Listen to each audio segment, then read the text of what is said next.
So you could say everything is an object, but consciousness, awareness isn't a thing. Conscious awareness is no object. You could say, I wouldn't say that, because to me it's like, well, we're still, that would be to me a dualistic thing to say, that like there's still these two things, there's the object and there's awareness of the object. So I wouldn't use that description. No, I would say what I wanted to say is that awareness, consciousness, is no object. Simply, it does not exist in aware. It doesn't exist as itself.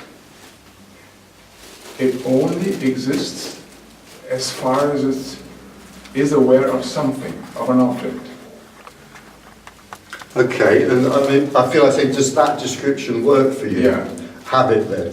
Yeah, have okay. it. I mean, I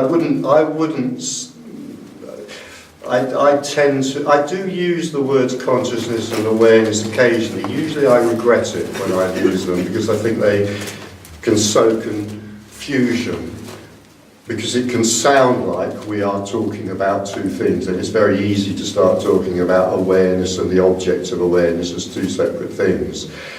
As always, can I just finish this? As always, language is very, very, very inadequate, of course.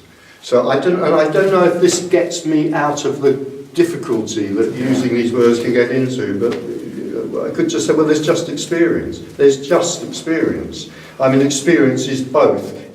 You see, here I go into duality again. Experience is both the object and the awareness of the object, because they're not two. There is just experience. There's just, or to put it as I put it, I think before T, what is there? There's just phenomena arising. Whatever it is, there's just phenomena arising. That's what I wanted to say. Awareness, consciousness cannot be perceived. It cannot be perceived. So again, I mean, if you're happy with that language, okay, and it works for you, that's great. It's not the description that I would use, and always, of course, words are inadequate anyway. Yeah. So I will stick with, I mean, what is there? What exists? Whatever arises, whatever phenomena arises. Yeah. What's a phenomenon? A phenomenon is whatever's experienced. Whatever experience arises. Who does it arise for? It doesn't arise for anyone. What does it arise in? It doesn't arise in anything.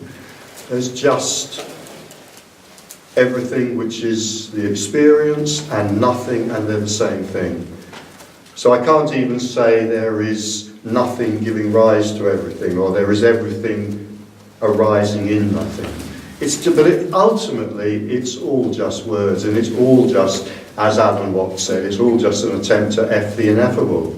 We're attempting the impossible here, so no wonder if we sometimes get into muddy waters. Sometimes you hear people say, well, awareness, aware of itself. I know, and that's not a phrase I would use. That's what I wanted to point out, that it can't be two. Yeah. It can't. Actually, it wouldn't be possible to awareness to be aware of itself. It would imply that there are two. Yeah, I know people sometimes use that phrase, and it's not a phrase I would either use, or can I make sense of it? I can't make sense of it. No.